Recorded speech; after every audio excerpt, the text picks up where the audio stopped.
Well, it is another Fiduciary Tuesday. We're just kind of meeting today with Rick from Hypersafe, awesome inspection company here in the Bay Area.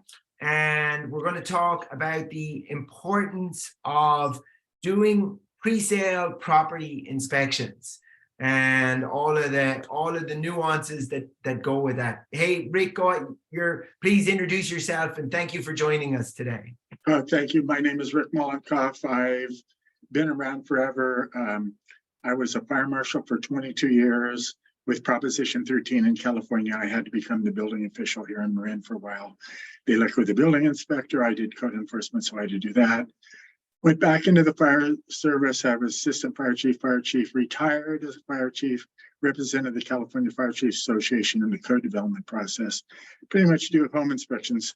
Have a retirement, but I enjoy doing it. And the most important thing is I enjoy helping the kids, the young families and getting in, especially with these ruthless real estate professionals. Yes. Yeah, no. Exactly. So just as far as the inspections on trust sales and all, obviously there's an importance in doing the inspection. There's the obvious things, such as disclosing the condition of a property, which, especially in trust or an inherited property, nobody knows much about. But it also becomes a process of identifying when to do it and who should do it. As home inspections evolved over the years, there have been inspector organizations that were developed: the American Society of Home Inspectors, California Real Estate Inspection Association, the National Home Inspector Certification. Kind of like real estate agents, where we've got a local, a state, and a national organization. Right. So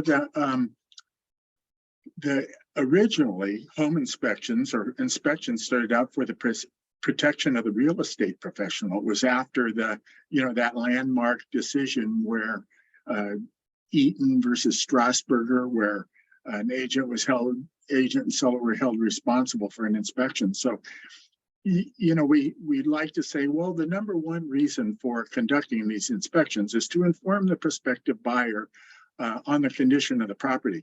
But it really starts with, the liability of the seller and the agent and getting and the fiduciaries and all involved.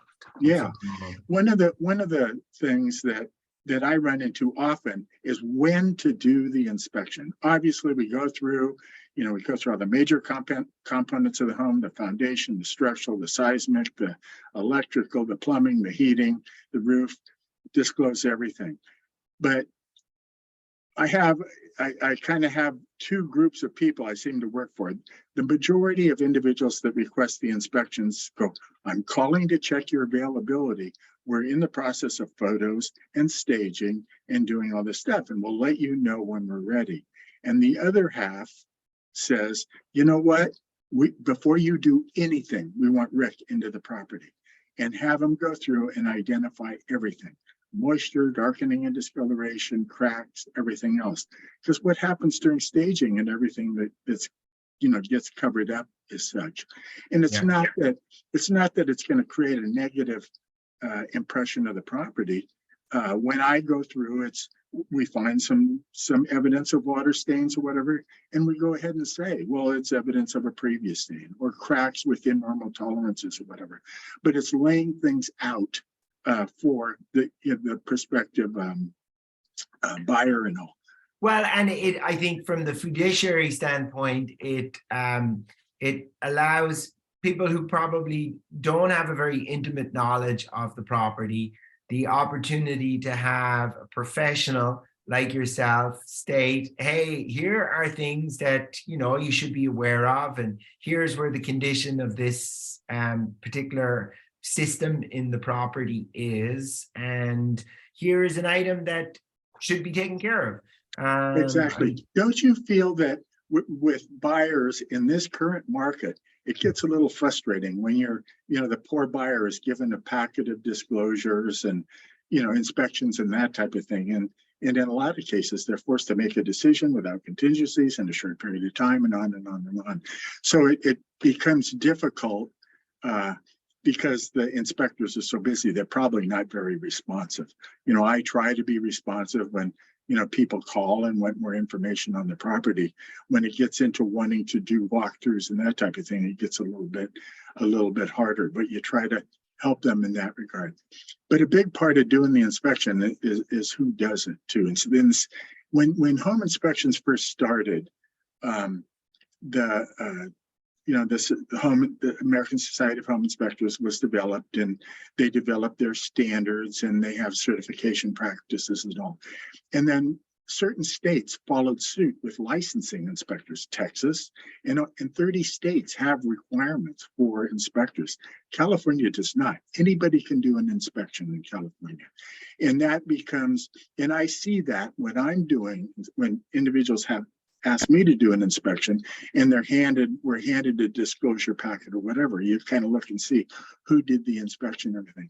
So a huge part of employing inspectors is to get a certified inspector.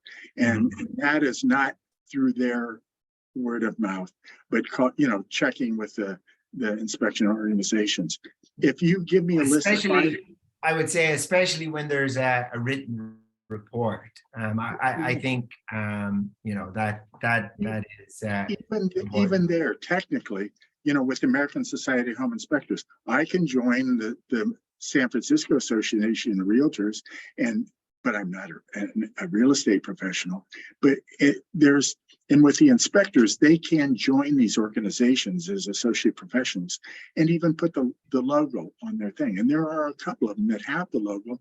There are a couple of them that even have certified inspector on them that aren't.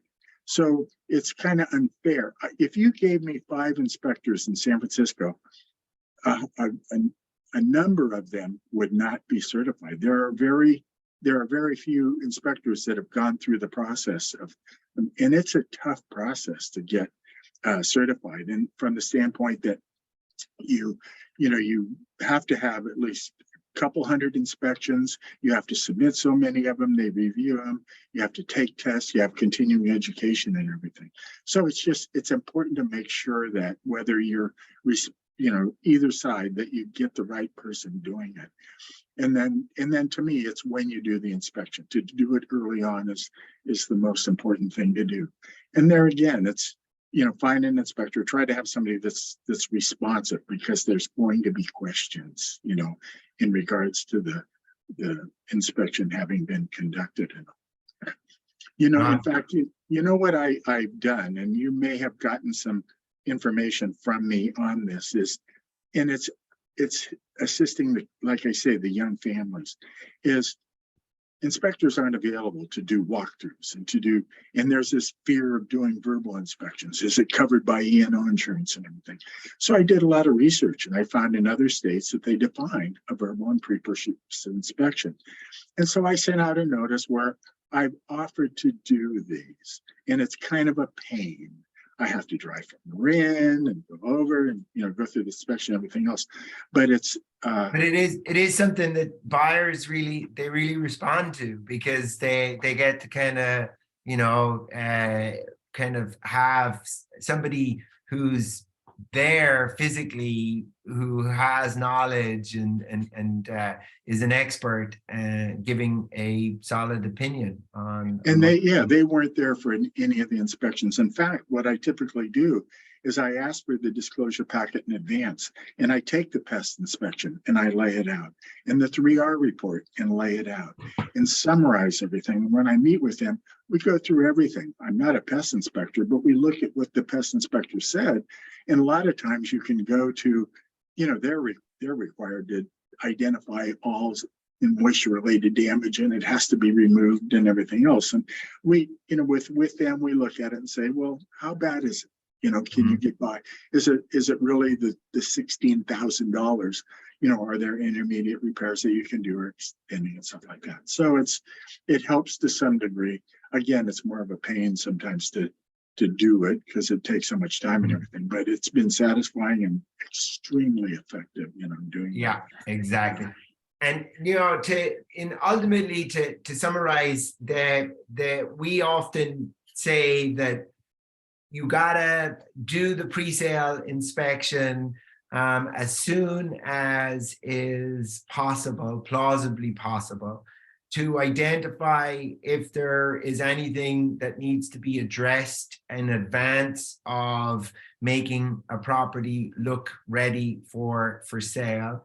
And at the same time, it allows a fiduciary the ability to kind of basically put out a proper picture with their knowledge, which would probably not be that deep of the property. They're creating a situation where a consumer is going to be really well informed, and that consumer will be able to make decisions that will be right and smart for that consumer, and therefore ultimately doing the best for the estate in that regard. And that's ultimately the number one goal of the fiduciary, is to do the best that they can for the estate. And that pre-sale inspection is where it all begins when we're dealing exactly. And also reassuring them, the call that I get, once the inspection's set up, is, now you're going to make a list of repairs.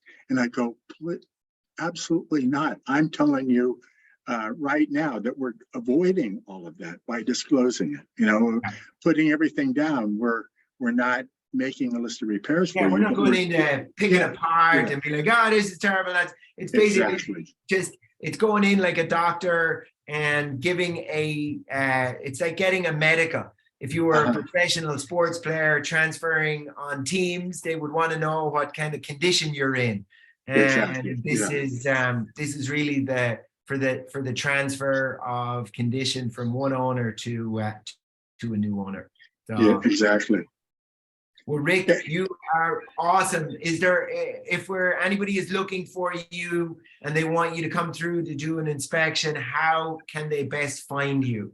What is your email and what is your phone number? Yeah, and it's not just that. It's again, I'm old and tired, and I've been around, and if I can, assist in any way, and a lot of interpreting something or what, just call me. I get those calls all the time. Yeah, so my telephone number is 415-259-7032, and the company email is hypersafe@gmail.com, the company name. But please, if you have any questions, be sure and call. I love those. Awesome. Well, you were tremendous. Thank you so much for sharing with us today and coming on board to help answer these important questions. Thank you, Rick. Okay. All right. Take care.